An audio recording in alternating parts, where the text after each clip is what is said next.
Ted Cruz is laying the groundwork for a 2028 presidential bid by leaning into his feud with Tucker Carlson and other issues that are tearing apart the MAGA movement. Now, Donald Trump was asked about Ted Cruz today. There was some news this morning from an Axios report that Senator Ted Cruz was laying the groundwork for a potential 2028 presidential run. Could I get your reaction to, could you see yourself supporting Senator? Well, he's a friend of mine. I mean, I haven't spoken to him about it. It's a little early. It's 3¼ years. That's a long time. But he's a very good guy. He's a very good friend of mine. You remember we had quite a campaign against Ted. And it worked out quite nicely. We'll see, where are we? Oh, we're the other one. But I'm not that surprised to hear that. Nick, what do you make of this? Of course, JD Vance is currently the front runner for 2028. Yeah, I mean, look, I think President Trump's right. You know, it is pretty far out for us to start, handicapping who his likely successor on the Republican side is going to be. I think JD Vance is the obvious front runner if the primary were held today. Another former foe, now ally, Marco Rubio, the Secretary of State, is also someone whose name has been bandied about. DC as well. I mean, look, Ted Cruz has turned into a strong ally of the president. He's one of a number of really talented senators and governors that I think have a case to make to the American people. And I think, the beauty of the strength of the bench of the Republican Party right now is that, we're going to have a great process here in about 2 years to decide who the nominee is going to be. And there's a lot of credible candidates. And, unlike the Democrats over the last 2 cycles, I don't think, the Republicans are going to have to rig it to get someone who can be competitive in the general election in November. Esther, what are your thoughts? I know 2028 is still a fair way away, but Ted Cruz apparently laying the groundwork. Yeah, I mean, all these people that say it's a bit early, it's been on their minds since probably 2015. A lot of these people don't decide their runs sort of a year into an actual race. They decide it years in advance. However, Donald Trump's ability to play kingmaker, because that's basically what an endorsement from him would mean, is really riding on the next few years. If he becomes radioactive, if he becomes the poison of the Republican Party, then actually it might work in the favor of the next presidential hopeful to not have Donald Trump's endorsement. Again, a lot is riding on him meeting his election promises and the actual feel-good factor in the country. Of course, we know that he's done a spectacular job at the border and he really basically shut it down from day one. But there are still issues of crime, for example, in major cities. You can't just send the National Guard to every major city. You have to have long-standing cooperation with a lot of these Democrat-run cities so that people feel lasting change and the security that a rigorous law enforcement can bring. But also, and most importantly, it's the economy. So really the next year and a half, again, like I said, is very crucial, not just for the midterms, but also with Trump's ability to play kingmaker and for his endorsement to actually mean something. We spoke earlier about how Elon has patched things up with Donald Trump, or it certainly appears that the two of them have, kissed and made up. However, Elon Musk has blasted woke singer Billie Eilish. Now, last month, Billie Eilish, who reportedly has a net worth of around $50 million and sells tickets to her show for around $200 to $400 each, told billionaires to give all their money away while accepting the Music Innovator Award. Love you all, but there's a few people in here that have a lot more money than me. And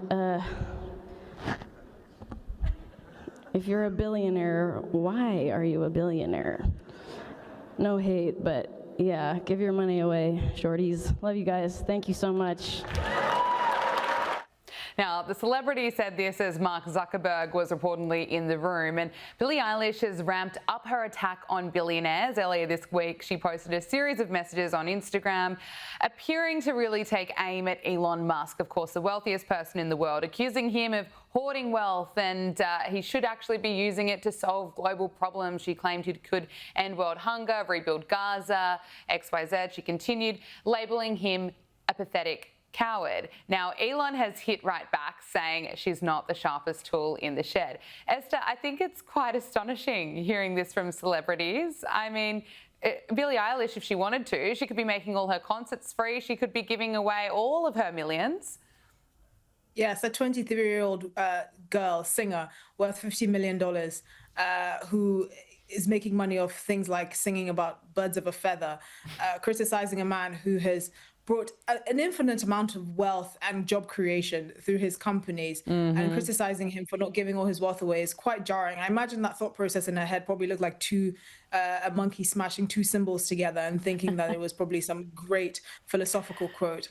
But at the end of the day, these people are not to be taken seriously. And actually, I think Billie Eilish's statement really kind of signifies the decay and the slide into relevance of Hollywood. Because a few years ago, the news would have been all over this. Bernie Sanders would have been like, oh, yes, what a sage, and Billie Eilish. I think people just let celebrities talk now and treat them like toddlers having a bit of a rant, because it's just not serious anymore. Like, oh, you have a lot more money than me because you have $1 billion and I only have $15 million. Excuse me. That's about $49.5 million more dollars than 99% of planet Earth. Absolutely. What are you talking about? Absolutely. And Nick, to pick up on Esther's point, I mean, look at the contributions that Elon Musk has made to the world. It's extraordinary. SpaceX, Starlink, electric vehicles, PayPal, all the job creation. I mean, perhaps we could be grateful to Elon Musk for his contributions. Yeah, I mean, the critique from a singer who told the Rolling Stone a couple of years ago that she grew up poor because her parents couldn't afford to pay for her horseback riding lessons as a child is a little bit rich, right? But look, this is Hollywood. This is the left. It's the rich criticizing the uber rich, and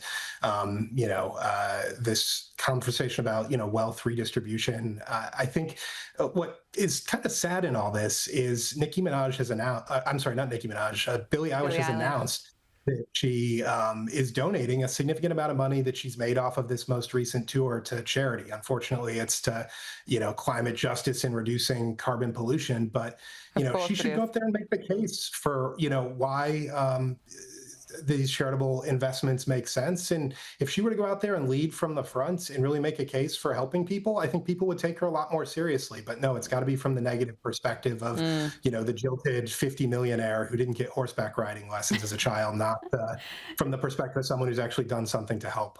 Yeah, it's unbelievable. Look, another popular figure among the left who also doesn't believe in billionaires and doesn't believe they should exist and is, of course, not a fan of capitalism is New York City Mayor-elect Zohran Mamdani. And Tom Homan is warning that New York is going to be seeing a boost in ICE enforcement. He says that New Yorkers will see stepped-up federal immigration enforcement ahead of Mayor-elect Zohran Mamdani taking office. Here he is.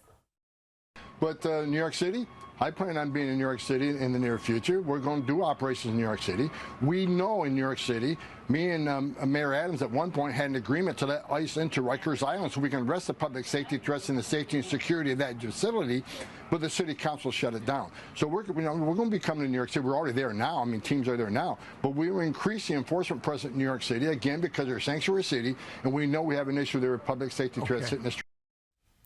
Esther, can I get your reaction to this? I suspect plenty of New Yorkers that voted for Zohran Mamdani are not going to be happy. Certainly not. I mean, watching that clip made me think that he sounded like he'd be a good fit in The Godfather, just kind of the way he was talking about this issue. But look, we know that New York City, like many sanctuary cities across the US, that talk a good game, but then balk at the idea of having to take in thousands of immigrants and put them up in hotels and run up local districts, housing bills. Obviously, they're clearly not very happy with it on the back end of things, but they have to put a good front. I suspect what Tom is actually trying to do is get in ahead of the game, because based on what Zohran Mamdani campaigned on, you can see he will most likely try and aggravate efforts by ICE officials to arrest illegal immigrants in New York City, which is estimated to be in the hundreds of thousands, just like we've seen in other mainly Democrat-led cities like Chicago. So this is mainly, obviously, from a public safety perspective, because they're targeting mainly illegal criminals first before they go into illegal immigrants more broadly. And I'm not surprised by this. This is what happens when you kind of talk about supporting actually wanting to defund the police and replace them with 911 callers with social workers. And then when it's time for an election and people are balking at the idea, suddenly you support the police. Clearly, people can read between the lines. And I think Tom is trying to cover all his bases. Yeah, I think you're absolutely right. Nick, can I get your thoughts? No, I think, you're 100% right. And the thing that I think is just astounding to me is the best way to keep ICE off of the streets of your city, if you don't like immigration enforcement, is to cooperate with ICE. And to the point that Homan made, if sanctuary cities would let federal law enforcement come in and arrest criminal illegal aliens from the safety of jails, courthouses, and prisons, rather than letting them back out on the street, we wouldn't need these highly militarized ICE teams, swarming into cities and making arrests. If immigrations and customs enforcement agents could be confident that state and local law enforcement would back them up and help them should they need help, we wouldn't need to send hundreds or thousands of ICE agents and the National Guard into major American cities. So I think this is a brilliant move by Homan to put the marker down. ICE is going to do their job whether Mayor Mamdani likes it or not. And it's going to be kind of a question for the mayor and the city council of New York to decide, do they want to do it the easy way or the hard way? Because the feds aren't going in.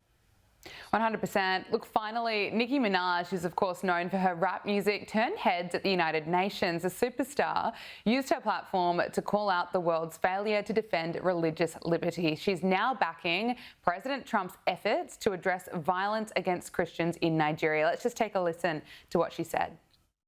Faith is under attack in way too many places. In Nigeria, Christians are being targeted, driven from their homes, and killed. Churches have been burned. Families have been torn apart, and entire communities live in fear constantly, simply because of how they pray. Credit to Nicki Minaj. Esther, why is Nicki Minaj one of the few celebrities actually speaking out on this issue? Because surprisingly, she's one of the few celebrities with the moral compass. And she's picked up on a story that has been largely ignored by much of the Western media. I mean, this year alone, 7,000 Christians in Nigeria have been murdered. Since 2010, you had tens of thousands of churches that have been burnt or attacked. You have whole dioceses in certain parts of the country that are being brutally slaughtered on a daily basis. And for her to say this and to actually give credit to President Trump for highlighting this, it's cost her, I believe, on recent estimates, 100,000 followers. Wow. But I think what she's gaining is a lot more, which is obviously putting attention on this critical issue. And you don't really hear about the persecution of Christians and being taken that seriously. I mean, the number that we just heard quoted, 7,000 killed in Nigeria so far this year. That's the highest number of Christians killed anywhere in the world combined. So it's clearly a massive issue that's being carried out by Islamist groups like Boko Haram and Fulani herdsmen. And yet no one is speaking about it, because if you have to praise Donald Trump for actually, bringing attention to this, you'd rather stay silent in the corridors of Hollywood and protect your fickle fan base than actually draw attention to a real crisis and a real tragedy. I mean, what does it say about the 100,000 followers that stopped following Nicki Minaj when she was highlighting violence against Christians in Nigeria? I mean, Nick, what do you make of that? I think it's unfortunately indicative of what we see on the left in a lot of these conversations these days. And for some reason, the left has decided that there's virtue in weakness. And because they perceive that Christians are in the majority in the Western world, they can't conceive that potentially Christians in Africa or, Jews in the Middle East could potentially be the victims of their circumstance. So I give Nicki Minaj a ton of credit for speaking out. I hope she continues to do it. I hope she inspires others to speak out. But it's a really sad day when it takes, a Hollywood rapper to speak out, to bring light to something when, there's a whole foreign policy establishment at the United Nations that exists theoretically to bring attention to situations just like this and put it to a stop. Cygnal Principal and pollster Nick Weinstein and writer and broadcaster Esther Kraku, thank you both so much for joining us. Really appreciate it. My pleasure.